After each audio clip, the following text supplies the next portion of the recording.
Hey team, I know a lot of you out there are asking the question of how to run a 5 minute mile. And it took me a little over a year to break the 5 minute mile barrier when I was in high school.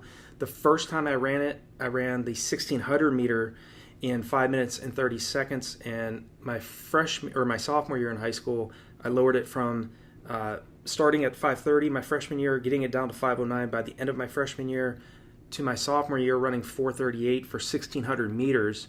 And then eventually running 4:22 for the full mile, 1,609 meters. And I did that in college. So more than anything, you have to have a high focus on excellence if you want to break a 5 minute mile.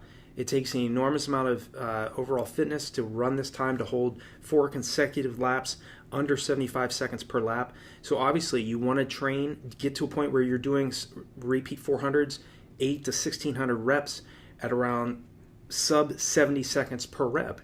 Okay, and obviously at the beginning of a build-up, your paces are going to be slower, so that might mean starting off at around 76 to 77 seconds per rep, giving yourself maybe 2 minutes of recovery, and then working your way down to where you can do those repetitions at, say, like 67 to 70 seconds per rep with 45 seconds to 60 seconds rest in between each one of your repetitions on the track.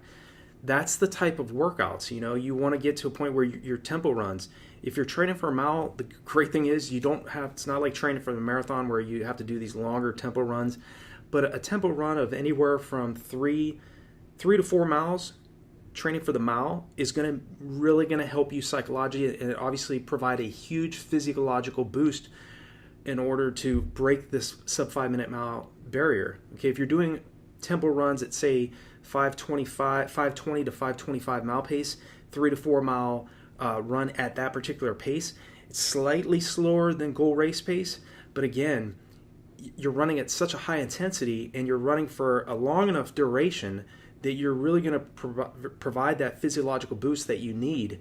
And over time, over a 3 month to 4 month block of training, your chances of breaking the 5 minute mile barrier are really going to be heightened, because again, you're really stressing the body's anaerobic systems, you're improving your body's lactate tolerance, you're doing the proper types of workouts. Okay, the types of workouts I would be focused on, and the ones that I was doing when I was in high school, to by the time I graduated from high school, I got my 1,600 meter time to 4:25, and eventually, when I was in college, ran that 4:22 mile. But the types of workouts I was doing throughout that time frame, was repeat 800s, and I would do repeat 800s anywhere from 220 to 226, again, under 5 minute mile pace. Repeat 400s, well under 70 second reps. It might be anywhere from 63 to 67 to 69, around that range. Obviously, giving myself more rest at the beginning of my build-up, and paces were slower because obviously I wasn't as fit. It's the same with you. Okay, we all have to start somewhere. So if you're trying to break the 5 minute mile barrier, be patient with yourself. It's not an easy time to achieve, but it can be achieved. And if other athletes can do it, so can you. Okay, your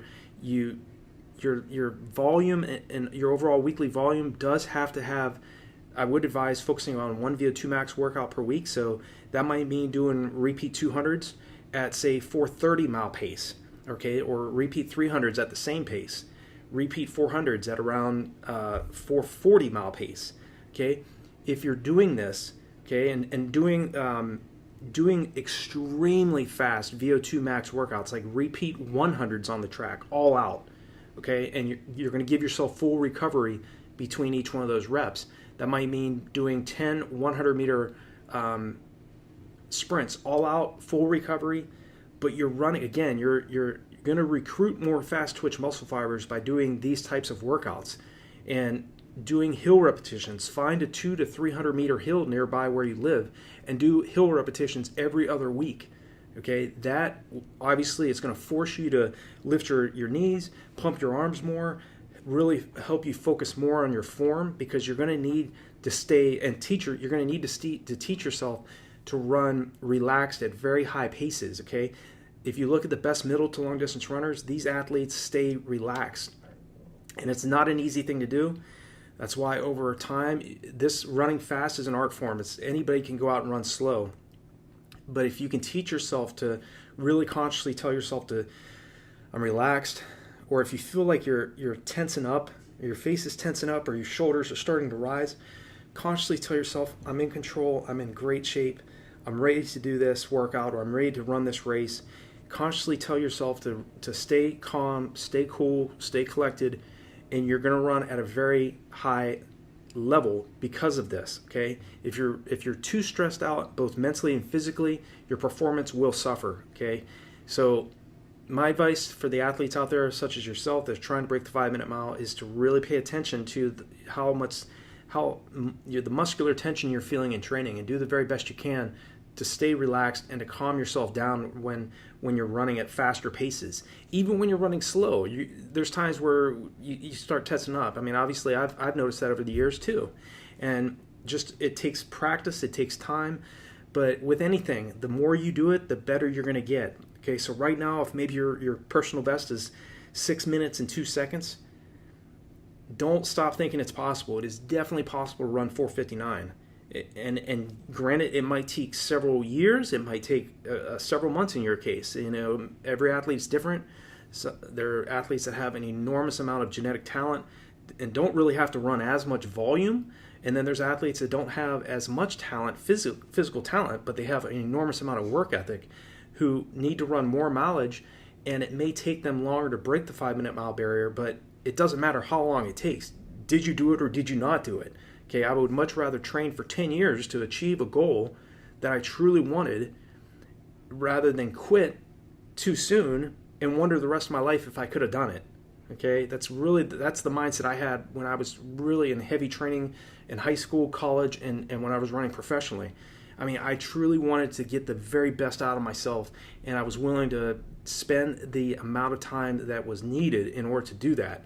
You know, it took me from when I was 15 years old, when I first started running, until I was 31 years old to break the 2 hour and 20-minute marathon barrier. So 16 years to go from that athlete that was a 5:30, 1,600 meter runner the first time I ran the mile, the 1,600 meter event, 9 meters short of a mile. In high school, it took me 16 years to go from a 5:30, 1,600 meter athlete to be able to sustain 5:19 mile pace, 26.2 miles consecutively.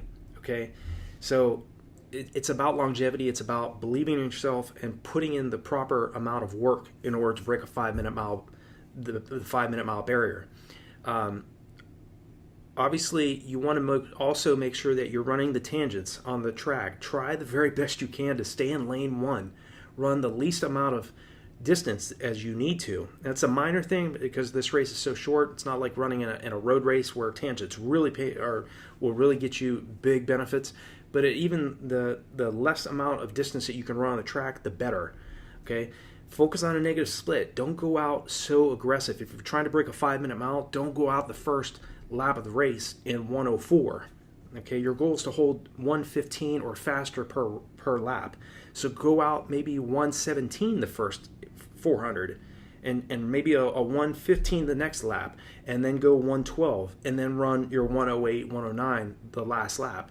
Okay, of course it's going to hurt extremely bad in the last 2 laps of this race, but again, if you run a little bit more conservative in the first 2 laps of the race, your chances of breaking 5 minutes is really going to go up, because again, you're not redlining, you're not going to oxygen debt, you're not going too anaerobic too soon.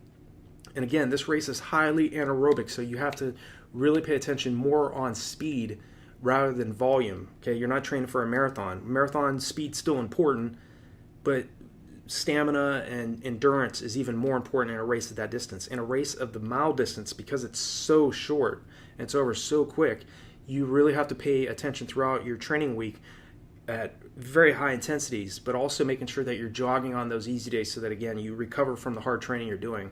So I hope this is helpful for you all that are trying to break the 5-minute mile barrier. I have created resources on RunDreamAchieve.com with training plans that can help you break this barrier, and I hope that's helpful for you.